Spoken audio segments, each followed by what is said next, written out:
साध संगत जी, राधा स्वामी जी। साध संगत जी, हम सबके घर में बाबा जी की फोटो होती है।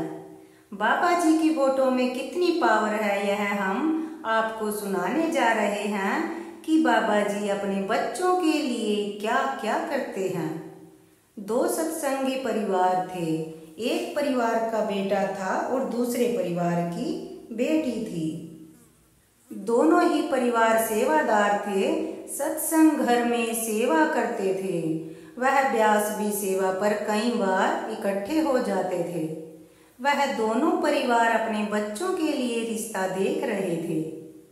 एक दिन किसी बुजुर्ग सेवादार को लड़की के पिता ने कहा कि वीर जी, आपकी बेटी सयानी हो गई है, उसके लिए कोई अच्छा सा रिश्ता बताइए।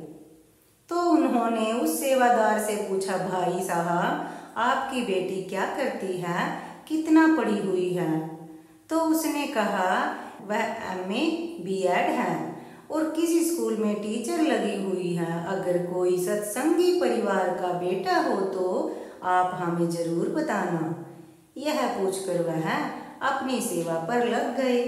सत्संग के बाद लड़के के पिता ने भी किसी बुजुर्ग सेवादार को अपने बेटे के लिए रिश्ते के लिए बोला। भाई साहब, आपका बेटा पढ़ लिख कर नौकरी करने लग गया है, अगर कोई अच्छा रिश्ता हो तो बताना। सत्संगी परिवार होते ज्यादा अच्छा होगा। तो उन्होंने हाँ में सिर हिला दिया और उनका फोन नंबर भी ले लिया। अब शाम को सत्संग सारे बुजुर्ग दोस्त इकट्ठे होते हैं। उन्होंने एक दूसरे से बात की कि उस सेवादार का लड़का है और वह मुझे रिश्ते के लिए कह रहे थे। तो दूसरा बुजुर्ग सेवादार बोला, भाई, उस सेवादार की लड़की है, उसने मुझे भी रिश्ते के लिए बोला है। वह दोनों बोले, हमने दोनों परिवारों को देखा हुआ है और दोनों के साथ सेवा की हुई है। दोनों सत्संगी परिवार हैं, उनसे बात कर लेते हैं। एक ने लड़के के पिता को फोन किया और दूसरे ने लड़की के पिता को कि ऐसे आपका देखा भाला परिवार है, अगर आप चाहें तो आप दोनों रिश्ते को आगे बढ़ाएं।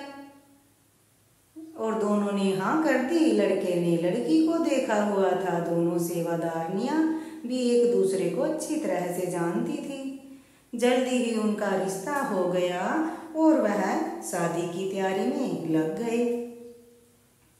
लड़की के माता पिता ने बेटी की शादी के लिए जो सामान लेना था वह लेने लग गए और सतगुरु की कृपा से शादी का दिन भी पास आने वाला था।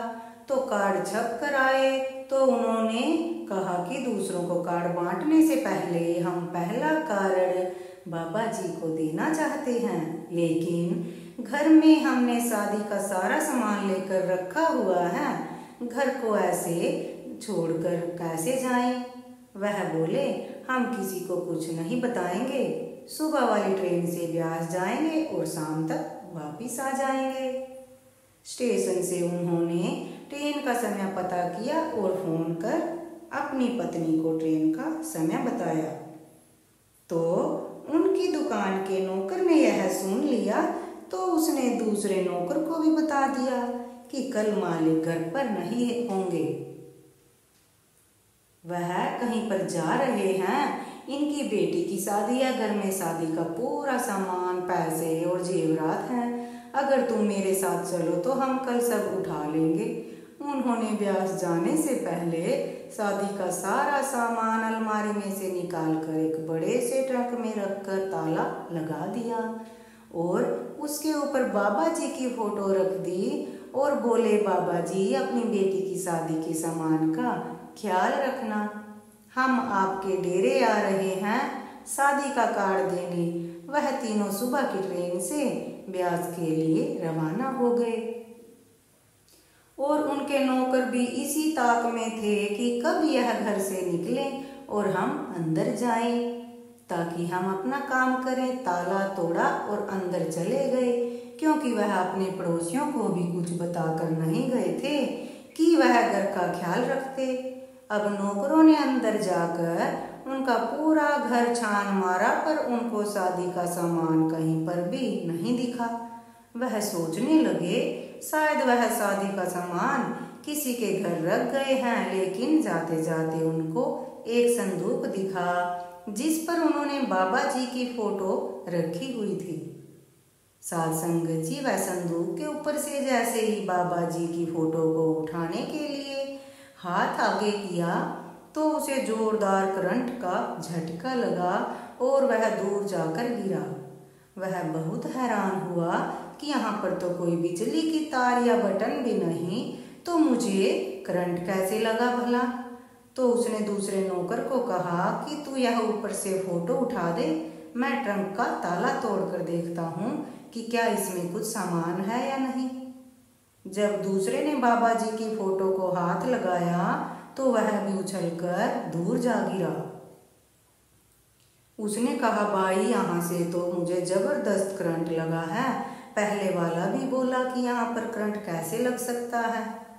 तो दूसरे ने कहा, भाई यह इनके गुरु की ताकत है जिसने हमारे को हिला दिया। वह उनके घर का दरवाजा बंद करके बाहर ही बैठ गए सामान की रखवाली करने के लिए, क्योंकि घर का ताला तो उन्होंने पहले ही तोड़ दिया था कि अगर हम ऐसे छोड़कर चले गए तो इनका सामान असली में चोरी हो जाएगा। जब वह शाम को वापस आए तो वह दोनों नौकर उनके घर के बाहर बैठे थे। सेठ ने कहा, तुम दोनों यहाँ पर क्या कर रहे हो? तो वह दोनों सेठ के पैरों में गिर गए और उससे माफी मांगने लगे कि सेठ जी, हमारे से बहुत बड़ी गलती हो गई है। हमने लालच के कारण शादी का सामान उठाना चाहा, लेकिन बाबा जी की फोटो को हाथ लगाते ही हमें करंट लगा। घर का ताला टूटा देखकर वह घबरा गए, लेकिन अंदर जाकर जब ट्रक में सारा सामान देखा तो पैसे और जेवरात वैसे के वैसे था। नौकर बोले कि हमने जब आपके बाबा जी की फोटो को हाथ लगाया तो हमें बहुत जोर से करंट लगा और आपको तो कुछ नहीं हुआ। सेठ ने अपने नौकरों को कहा कि हम बाबा जी को अपने सामान का ख्याल रखने के लिए कहकर गए थे, तो उन्होंने सामान का ख्याल रखा। वह नौकर बोले, सेठ जी हमें भी अपने बाबा जी के पास ले चलो। तो वह बोले, चलो अभी शादी की तैयारी करनी है, उसके बाद फिर सारे इकट्ठे चलेंगे बाबा जी के दर्शन करने के लिए।